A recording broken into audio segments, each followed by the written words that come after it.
इन्नल हम्दुलिल्लाह नहमदुहु व नस्तईनुहु व नस्तगफिरुह व नऊज़ु बिल्लाहि मिन शुरूरि अंफुसिना व मिन सय्यिआति अमालिना मन यहदिहिल्लाहु फला मुदिल्ल लहु व मन युद्लिल फला हादिय लहु व नहमदुहु व नुसल्ली अला रसूलिल करीम अम्मा बाद फ़अऊज़ु बिल्लाहि मिनश शैतानिर रजीम बिस्मिल्लाहिर रहमानिर रहीम वलौ अन्ना अहलल क़ुरा आमनू वत्तक़ौ लफ़तहना अलैहिम बरकातिन मिनस समाई वल अर्द।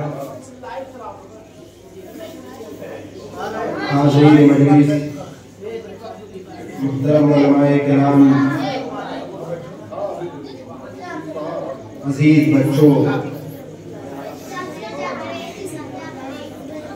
हमारी ये मजलिस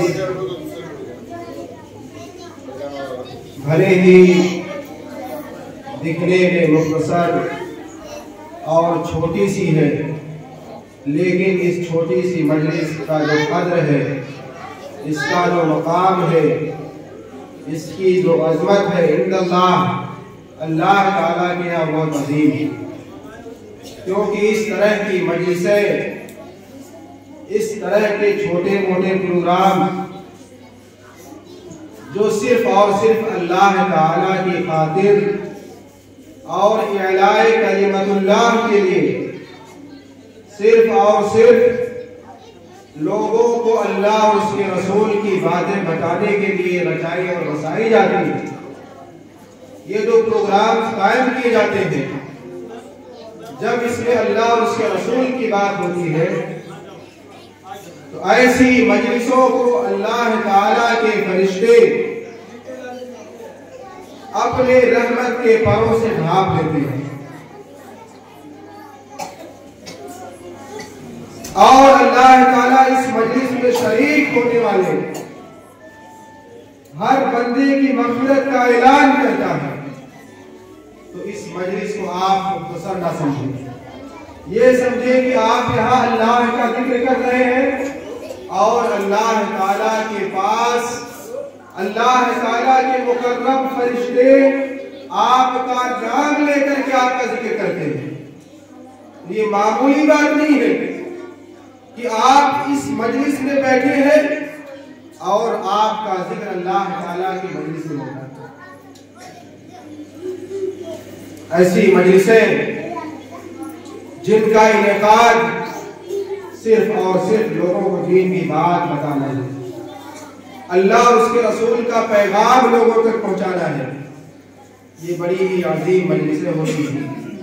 अल्लाह ताला से दुआ है कि अल्लाह ताला हमारी मजलिस को, हमारे इस प्रोग्राम को अल्लाह ताला बाबरकत और कामयाब बनाए।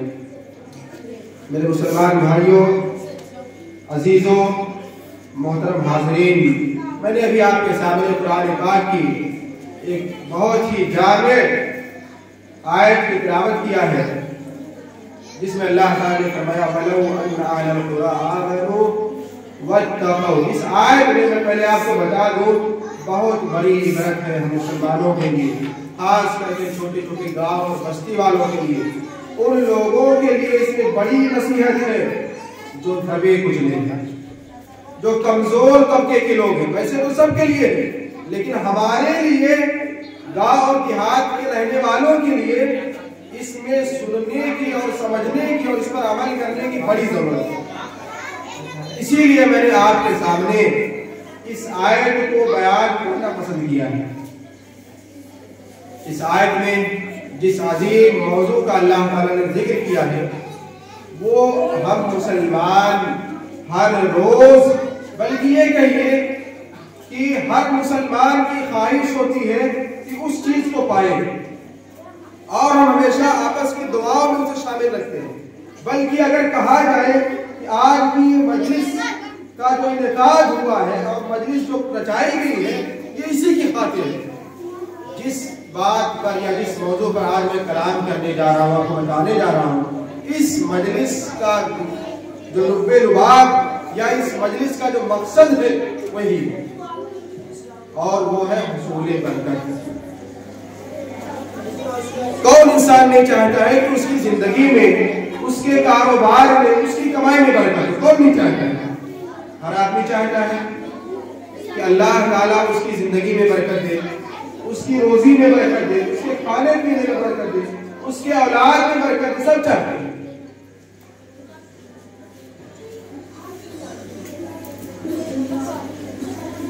और बरकत आप जानते हैं, हमारे छोटे बच्चे मौजूद हैं यहाँ पे, आपने बहुत सारी दुआएं याद कर रखी होंगी, लेकिन उन दुआओं का मतलब आपको नहीं पता होगा। बहुत मरतबा आप दूध पीने की दुआ आपको याद है। जब दूध पीना है तो दुआ पढ़ना है। कौन सी दुआ दूध पढ़ने दूध पीने के बाद पी? किसको याद है? आप में से किसको याद है दूध पीने के बाद कौन सी दुआ पढ़नी है?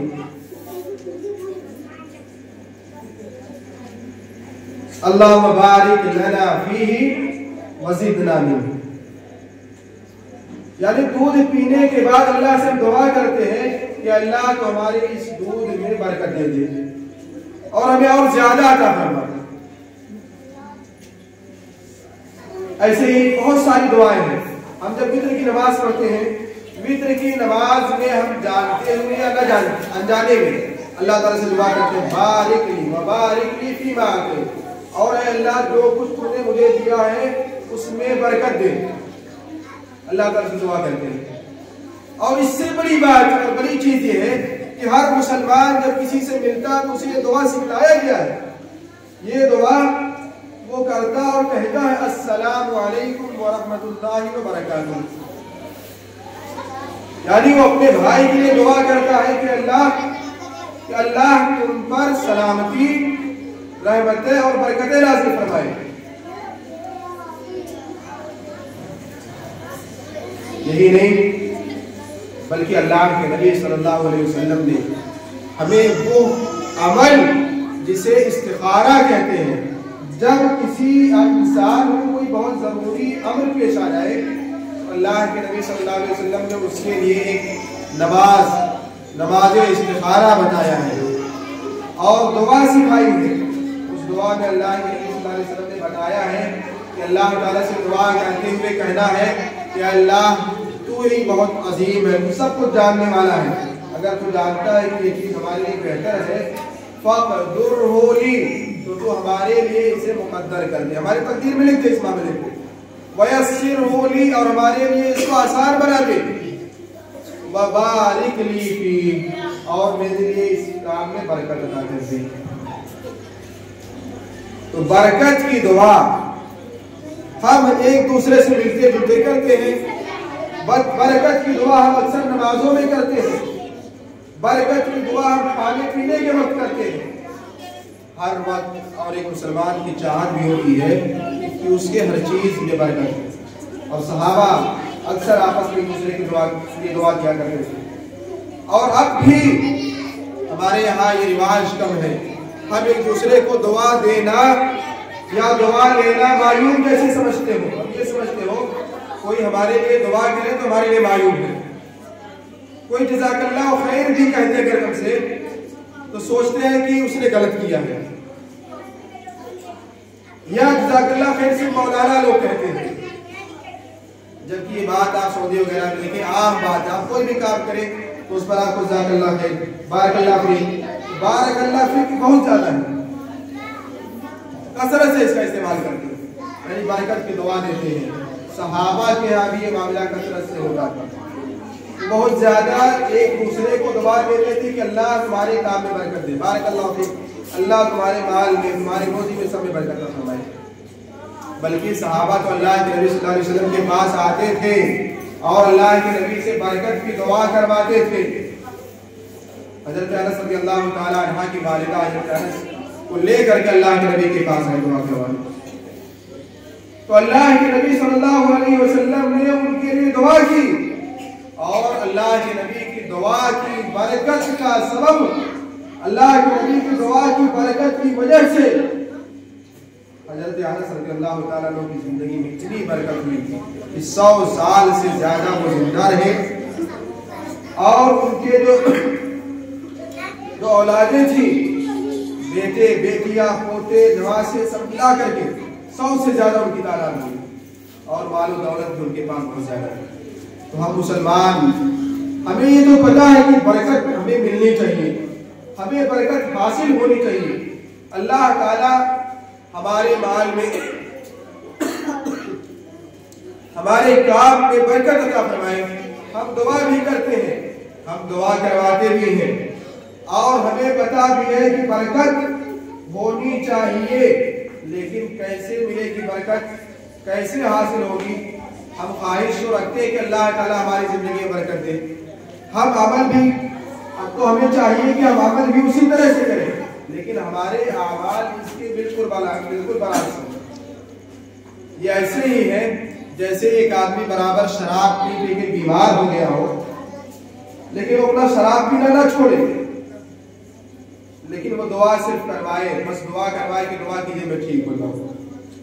ये यूं ही है जैसे एक आदमी बरकत पाने के लिए, बरकत के हुसूल के लिए दुआएं तो करवाता है, उसकी चाहत भी होती है, खुद दुआ करता है, लेकिन वो काम ऐसे करता जो नहुसत वाले होते हैं, बेबरकती वाले होते हैं। तो एक इंसान को चाहिए कि ऐसे काम करे, ऐसे अमाल करे कि उसके काम, उसके कारोबार में, उसके घर में, उसके बीवी बच्चों में, हर चीज को अल्लाह ताला बरकत से भर दे। आइए आज की इस मजलिस में मैं चंद अमाल आपको ऐसे बता देता हूँ कि उन्हें करने से अल्लाह ताला आपको बरकतों से माला माल कर दे। सबसे पहला अमल और सबसे पहला काम है अल्लाह ताला का खौफ और अल्लाह ताला का डर एक मुसलमान के यहाँ होना चाहिए। यही बात अल्लाह ताला ने इस आयत में बयान फरमाई, वलौ अन्ना अहलल कुरा आमनू वत्तक़ौ लफ़तहना अलैहिम बरकातिन मिनस समाई वल अर्ज़। अगर इस गांव के लोग, अगर यहाँ के लोग अल्लाह ताला पर ईमान ले आए और अल्लाह ताला से डरे, तो हम इन पर जमीन और आसमान की सारी बरकतों के दरवाजे खोलेंगे, सारी बरकतें इन पर नाज़िल करेंगे। मुहतरम हाज़िरीन, मेरे गांव के प्यारे लोगों, हम पर जरूरी है कि हम हर मामले में अल्लाह ताला को याद रखें। हम अपने आप को अल्लाह ताला से ज्यादा होशियार न समझें। कुछ लोग हैं इस तरह के जो अपने आप को अल्लाह ताला से भी ज्यादा होशियार समझते हैं, और वो सोचते हैं मैं कुछ भी करूं, कोई भी काम करूं, अल्लाह ताला को उस तक कोई पहुंच नहीं है। आपको पता नहीं कि अल्लाह ताला के छोटी से कुल कह देने से आपकी जिंदगी तो हमें चाहिए कि अगर हम चाहते हैं कि हम हमारी जिंदगी में, हमारे कमाई में, हमारे रोजी में, हमारे कारोबार में बरकत हो, बढ़ोतरी हो, तो हम अल्लाह ताला का खौफ पैदा करें, बेईमानी से, चोरी से, हर तरह के फ्रॉड से बचें। आइए दूसरी बात मैं आपको बताऊं मुख्तसरन। दूसरी चीज है अल्लाह के नबी सल्लल्लाहु अलैहि वसल्लम ने फरमाया, अल बरकतु मा अकाबिरिकुम, कि बरकत तुम्हारे बुजुर्गों के साथ है, तुम्हारे बड़े लोगों के साथ है। जितने मामलात हैं, हम तो चाहते हैं कि बरकत हमें हासिल हो, हम चाहते हैं कि हमारे यहाँ बच्चे पैदा हो और हमारे बच्चे तंदुरुस्त रहे, बीमार भी ना लगे उनको, हमें कोई बीमारी ना लगे।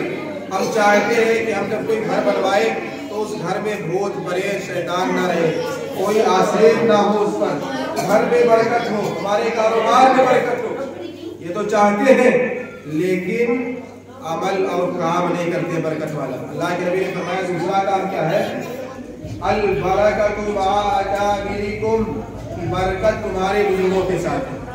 आप देखिए, हम चाहते तो है बरकत हो, लेकिन अपने ही घर में अपने वालिदैन माँ बाप की इज्जत और कदर नहीं कर सकते। ये तो आप मुसलमानों के बुजुर्गों की बात है, बल्कि अगर कोई गैर मुस्लिम भी है, बूढ़ा है, मुसलमान नहीं है, एक मुसलमान नौजवान को ये कहा गया है कि इसके साथ भी वो अच्छे से पेश आए, नरमी से पेश आए। और अल्लाह के नबी सल्लल्लाहु अलैहि वसल्लम ने फरमाया, जो नौजवान अपनी जवानी में किसी बुजुर्ग के साथ एहसान करेगा, भलाई से पेश आएगा, तो अल्लाह ताला उसकी बुढ़ापे में ऐसे लोगों को तैयार कर देगा जो उसके बुढ़ापे में उसके साथ भलाई से पेश आएगा।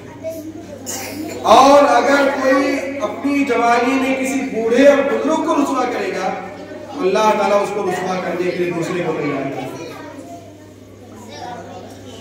तो मेरे मुसलमान भाइयों, हर गांव में आप जानते हैं, हर मुआशरे, हर गांव, हर जगह बुजुर्गों के पास काफी तजर्बे होते हैं। उन्होंने अपनी जिंदगियों में बहुत सारी नीच ऊंच और अच्छी बुरी चीजें देखी होती हैं। हमें चाहिए कि हम उनके तजर्बात से फायदा उठाएं, उनकी कद्र करें। बुजुर्गों का हमारे मुआशरे से, वैसे भी बुजुर्गों की हमारे मुआशरे में बड़ी कमी है। पहले जहाँ लोग लंबी लंबी जिंदगियां गुजारते थे और गांव में हर घर में एक बूढ़ा बुजुर्ग आदमी मिल जाता था, आज बूढ़े तो बूढ़े कम उम्र में लोग अल्लाह को प्यारे होते जा रहे हैं। तो मैं बस यही कहूंगा कि अगर आप चाहते हैं कि आपके हर चीज में बरकत हो, आपके कारोबार में बढ़ोतरी हो, आपका घर हर तरह की बुराई से, बदनजरी से बचा रहे, तो आप अपने घरों की बुजुर्गों की कद्र करें, उनके जिंदा रहते उनकी अहमियत को समझ लें। और कुरान पाक में वालिदैन के साथ ऐसा सलूक उनके लिए मुतालबा किया गया है, उनके साथ बेहतर मामला करने की बात की है। वो सिर्फ और सिर्फ अपने घर से शुरुआत की बात है कि आदमी अपने घर के बुजुर्गों के साथ उसने सलूक से पेश आए, और जब अपने घर के बुजुर्गों की कद्र करेगा तो आदमी दूसरों के घरों के बुजुर्गों की भी अहमियत समझेगा। ऐसे ही एक तीसरी चीज, बरकत के हुसूल के लिए, बरकत को पाने के लिए फजर की नमाज की पाबंदी। आप फजर की नमाज की पाबंदी करें। नमाज पढ़ने के बाद अपनी रोजी रोटी में लग जाए। मैंने बहुत सी जगहों पर देखा है और आपके भी मुशाहिदे में ये चीज होगी और यकीनन होगी। आज हम मुसलमान इस मामले में कितने कोताह हैं। एक गैर मुस्लिम की दुकान फजर के वक्त नहीं खुल जाती, बल्कि फजर से पहले ही, लेकिन एक मुसलमान की दुकान 10 बजे के बाद, 10 बजे तक मुसलमान सोते रहते हैं, सोकर उठता है। आप हर जगह, हर चौराहे पर चले जाए, हमने डुमरियागंज में देखा ऐसी अच्छी दुकान है, सुनार की दुकान। फजर के वक्त लोग फजर की नमाज पढ़ के निकलते हैं, देखते सुनार की दुकान। कौन सोना खरीद ले जाता फजर के वक्त? कौन ले जाता आधी रात को सोना? लेकिन नहीं, उनकी दुकान खुली रहती है। और वही मुसलमान की जरूरत की चीजें हैं, वो सोए रहते हैं आराम से, 8 बजे, 9 बजे, 10 बजे तक। बाद 10 बजे के बाद सोकर उठते हैं। और अल्लाह के नबी सल्लल्लाहु अलैहि वसल्लम ने दुआ किया है अल्लाह की से, अल्लाहुम्मा बारिक ली उम्मती फी बुकुरिहा। बल्कि अल्लाह के नबी सल्लल्लाहु अलैहि वसल्लम ने तो कहा, बुरिक ली उम्मती फी बुकुरिहा, मेरी उम्मत के फजर के वक्त सुबह सुबह जल्दी उठने में बरकत दी गई। तो सुबह के वक्त जल्दी आप अपने कारोबार करने के लिए जल्दी आप सो करके उठे, ये सारे आमाल हैं। इसके अलावा और भी बहुत सारे ऐसे आमाल हैं जिसे अल्लाह और उसके रसूल ने हुसूल बरकत का जरिया और सबब बताया है। हम मुसलमानों को बहैसियत मुसलमान चाहिए कि हम ना सिर्फ एक इच्छा और तमन्ना रखें कि अल्लाह ताला बरकत दे, वाकई बरकत जिसके माना है बढ़ोतरी, कारोबार में बढ़ोतरी, घर बार में माल औलाद में बढ़ोतरी। वाकईतन बरकत बहुत बड़ी चीज है, वाकईतन बरकत बहुत अजीम चीज है। बरकत के हुसूल के लिए कोशा रहना चाहिए, हमेशा अल्लाह ताला से दुआ करना चाहिए। आप इससे अंदाजा लगा सकते हैं कि जितने भी नबी आए सब के साथ अल्लाह ताला ने लफ्ज़ मुबारक और बरकत को जोड़ा है। हज़रत नूह अलैहिस्सलाम ऐसे पैगंबर हैं जिन्होंने 950 साल तक नूह अलैहिस्सलाम 950 साल तक, कितनी लंबी उनकी उम्र रही होगी आप अंदाजा लगा सकते हैं। 950 साल तक सिर्फ वो लोगों को अल्लाह की तरफ बुलाते रहे और बुला बुला के थक गए। जब अल्लाह ताला से दुआएं करते करते थक गए तो अल्लाह ताला ने उन्हें इजाजत दिया। अल्लाह ताला ने ऐसी हुक्म किया कि आप कश्ती बना लीजिए, क्योंकि अब अल्लाह का अजाब आने वाला है। जब उन्होंने कश्ती बना लिया, अल्लाह ताला का अजाब आया, तमाम लोग कश्ती में सवार हो गए। अल्लाह ताला ने जब आप और आपके तमाम साथी कश्ती में सवार हो गए,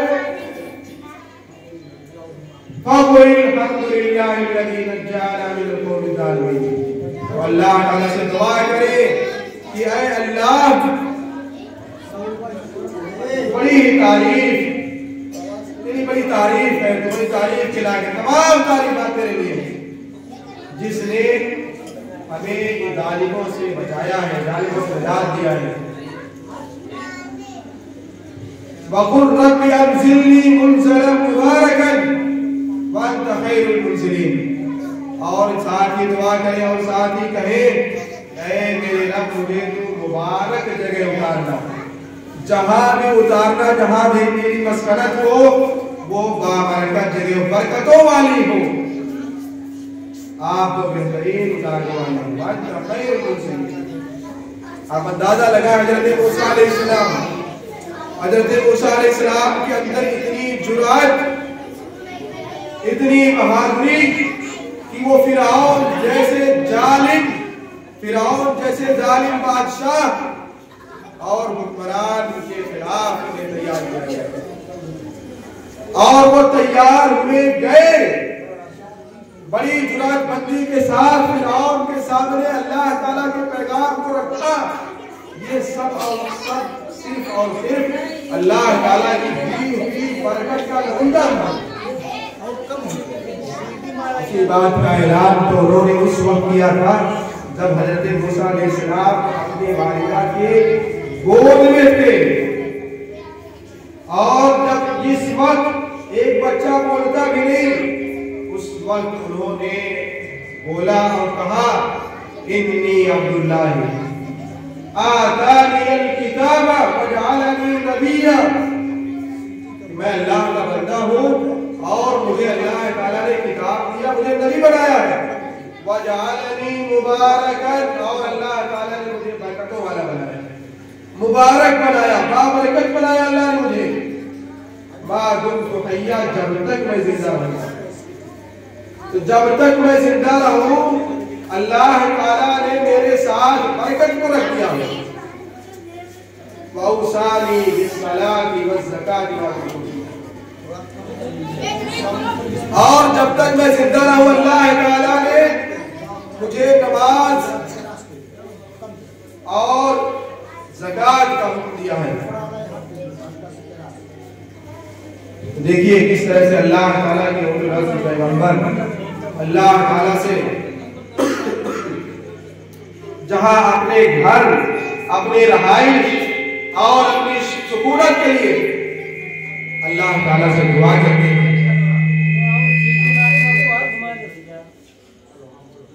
अल्लाह ताला से दुआ करते हैं, रब्बि अंज़िलनी मुनज़लन मुबारकन, अल्लाह मेरी सुकूनत बेहतरीन बना, बरकतों वाला बना।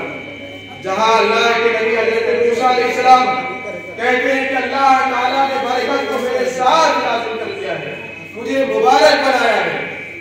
वाकई है, हमने मूसा अलैहिस्सलाम की जिंदगी में उस बरकत के सबब से हज़रत मूसा अलैहिस्सलाम की बहादुरी, हज़रत मूसा अलैहिस्सलाम की कारकर्दगी, जो कुछ भी हम देखते हैं, वाक़ईतन अल्लाह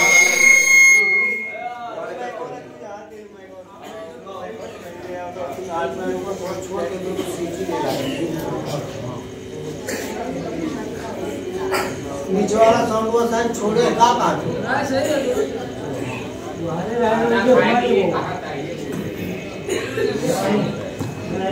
हाज़रीन जलसा, आप जानते हैं कि बरकत और हुसूल बरकत हर मुसलमान की ख्वाहिश, हर मुसलमान की चाहत, बल्कि हर इंसान की ये चाहत होती है कि अल्लाह ताला उसके जिंदगी, माल और औलाद हर चीज में अल्लाह ताला बरकत दे। तो मैं यही कहूँगा कि सिर्फ चाहने से कुछ नहीं होता है, बल्कि आप इसके लिए अल्लाह ताला से दुआ करें और अल्लाह ताला से दुआ करने के साथ साथ अल्लाह ताला और उसके रसूल की बताए हुए आमाल को अपनाएं, उन तरीकों को अपनाएं जिनके करने से, जिन आमाल को, जिन कामों को करने से अल्लाह ताला बरकत नाज़िल करते हैं। बरकतों के नुज़ूल का एक अजीम सबब है सदका। अल्लाह ने कुरान में बयान फरमाया वायुल मिन सदक़ात, अल्लाह ताला सदके को बढ़ाते हैं, अल्लाह ताला सदका को बढ़ाते हैं। आदमी अगर सदका करे, आज हमारे यहाँ जिस चीज से माल में, कारोबार में अल्लाह ताला कारोबार को गिरा देते हैं, खत्म कर देते हैं, वो चीज तो धड़ल्ले से कर देते हैं। आज हमारे यहाँ सूदखोरी आम, जिसकी वजह से अल्लाह ताला ने अलल ऐलान कहा है कि सूदी लेन देन करने वाला वो अल्लाह का और उसके रसूल का दुश्मन है। हम वो तो करते हैं, लेकिन करने के बाद सोचते हैं कि हमारे कारोबार में बरकत है। और जिस काम को अल्लाह ने बरकत का काम कहा है और बरकत का सबब बताया है, उस काम से हम बिल्कुल दूर रहते हैं। और वो काम है सदका करना। अल्लाह के नबी सल्लल्लाहु अलैहि वसल्लम ने फरमाया कि सदका करो वलो बिशिक्की तमरा, गर्जे खजूर का एक टुकड़ा ही क्यों ना हो, आधा खजूर का आधा हिस्सा, अगर सिर्फ टुकड़ा ही आपके पास है तो भी आप सकता। और आप देखिए सर्दियों का मौसम, ठंडी के दिन, सर्द रातें,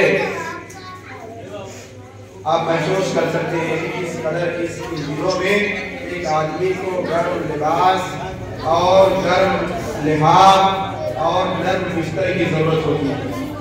लेकिन इसके बावजूद भी बहुत सारे ऐसे लोग हैं, आप अपनी नजर दौड़ाएं अपने आसपास के लोगों पर ही, कितने ऐसे लोग हैं जिनके पास गर्म कपड़े नहीं होते हैं, जिनके पास ओढ़ने या बिछाने के लिए बिस्तर मैसर नहीं होते। ये बेहतरीन मौका है कि आप उन लोगों का ख्याल रखें, उन लोगों की तरफ अपने नजरे करम को जरूर दौड़ाए और अपने करम के हाथ को उनकी तरफ जरूर बढ़ाए जो गरीब किस्म के लोग हैं, जिनके पास बिछौने लिबास चीजें नहीं हैं। सर्दियों के इस मौसम में जहां आम सदके की अहमियत है, फजीलत है, और जहां आम सदके से आपके कारोबार घर में बरकत होती है, नुज़ूल बरकत का जहां सबब है, वही सर्दियों का मौसम समझिए कि सुनहरा मौका है, आपके लिए बेहतरीन मौका है कि आपके पास मदरसे में बहुत सारे ऐसे बच्चे होंगे जिनके पास सर्दियों में जूते नहीं होते हैं, मोजे नहीं होते हैं, सर्दी के कपड़े नहीं होते हैं। आपके लिए इससे बेहतर मौका नहीं आएगा। आप बहुत से लोग होता मौका ही नहीं पाते, खर्च कहाँ करें, वो दे किसे। ये बेहतरीन मौका है, दिन भी ठंडियों के हैं, आपका गांव है, ऐसे मौके को आप जाएगा। अगर आप चाहते हैं कि आपके माल में, आपके घर बार में, आपके कारोबार में तो ये चंद आवाज थे जिन्हें मैंने आपके सामने जिक्र किया। उम्मीद है कि आपको ये बातें अच्छे से समझ में आ गई होंगी और आपने ज़हन नशीन कर लिया होगा और आपने बखूबी समझा होगा कि असल चीज है कि जब हम बरकत चाहते हैं कि हमारे कारोबार में बढ़ोतरी हो, रोजी रोटी हमारी चले, जिसके लिए हम परेशान रहता है, इंसान परेशान रहता है, तो हम उसके लिए उसी लायक काम भी करें।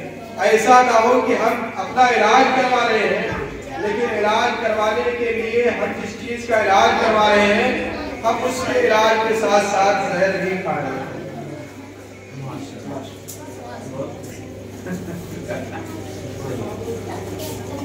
तो ये इसी तरह से है, जैसा कि हम देख रहे हैं कि बहुत से लोग चाहते तो हैं, इसके लिए माशाअल्लाह बड़े ही काबिल तारीफ और काबिल सताइश है वो लोग जो उलमा से जुड़े रहते हैं सिर्फ और सिर्फ उसूल बरकत के लिए। इसलिए सिर्फ और सिर्फ उसूल बरकत के लिए, भले उनका धंधा उनका कारोबार जैसा भी हो, है ना। तो हमें चाहिए कि अगर हम चाहते हैं, ये तो अच्छी बात है कि उलमा से जुड़े रहे, दीन की बातें सुने, इस्लाम की बातें सुने, लेकिन साथ ही साथ हमें उलमा की बताई हुई बातों पर अमल भी करना चाहिए। ऐसा ना हो कि हम ये मजलिसें कायम करें सिर्फ बरकत के नाम पर, तबर्रुकन अगर हम सिर्फ इस तरह की मजलिस कायम कर लेते हैं, अल्लाह और उसके रसूल की बात हो तो जाती है, लेकिन अगर हम उस पर अमल नहीं करते हैं तो ये यूं ही है जैसे एक चट्टियल, जैसा कि कुरान में अल्लाह ताला ने बड़ा ही खूबसूरत और प्यारा मिसाल, बड़ी प्यारी मिसाल अल्लाह ताला ने इसके लिए बयान किया है कि ऐसे लोगों की मिसाल जो कुरान की बातें सुनते तो हैं लेकिन उस पर अमल नहीं करते। ये ऐसे हैं जैसे एक पथरीली जमीन हो और पथरीली जमीन पर बारिश हो, एक जरखेज जमीन है जहाँ खेती की जाती है, जहाँ से गल्ला और अनाज उगता है, उस जमीन पर अगर बारिश हो तो वाकई वहां से मत फायदा होता है।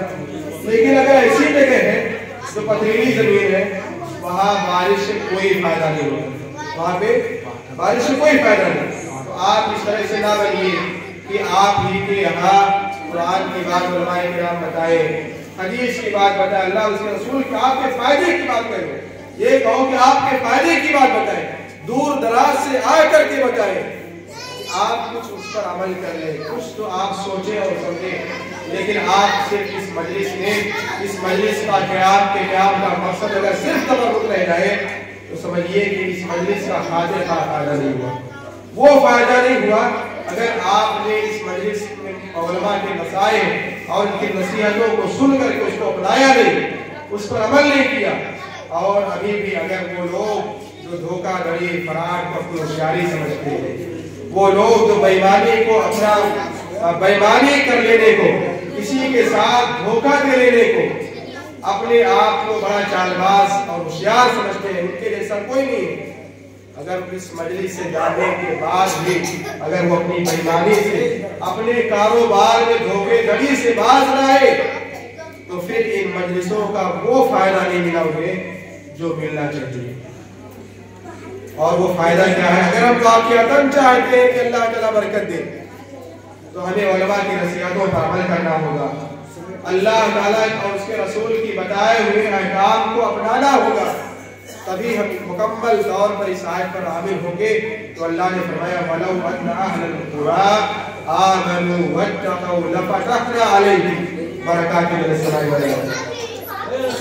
अगर ये गांव के लोग, वलौ अन्ना अहलल कुरा आमनू, अगर ये लोग ईमान ले आए, वत्तक़ौ, और इन्होंने अपने अंदर अल्लाह का खौफ पैदा कर लिया, हर मामले में इन्होंने अल्लाह का डर अपने दिल में पैदा कर लिया, लफतहना अलैहिम, तो हम इन पर खोल देंगे अपनी सारी बरकात मिनस समाई वल अर्द, जमीन और आसमान की सारी बरकतें फरमा देंगे। तो आप बताएं, क्या आप वाकई चाहते हैं कि आपके घर में बरकत नाज़िल हो?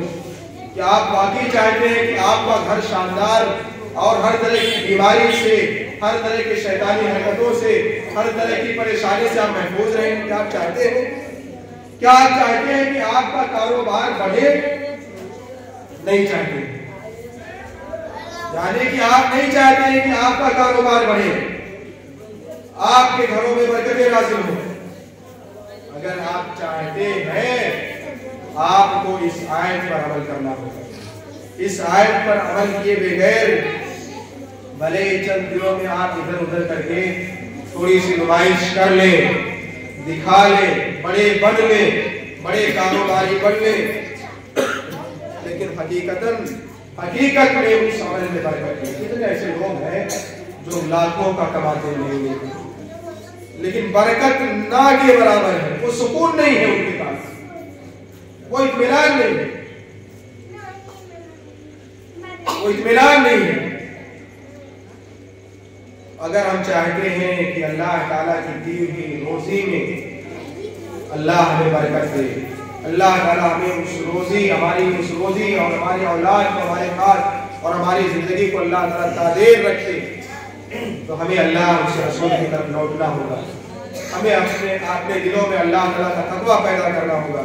अल्लाह ताला से दुआ है कि अल्लाह ताला हमें ईमान वाला और तक़वा वाला बनाए, और अल्लाह ताला हमारी जिंदगी में, हमारे कारोबार में, हमारे औलाद में, और मेरी दुआ है कि अल्लाह ताला हमारे गाँव के हर घर में बरकत अता फरमाए, बरकत माला माल।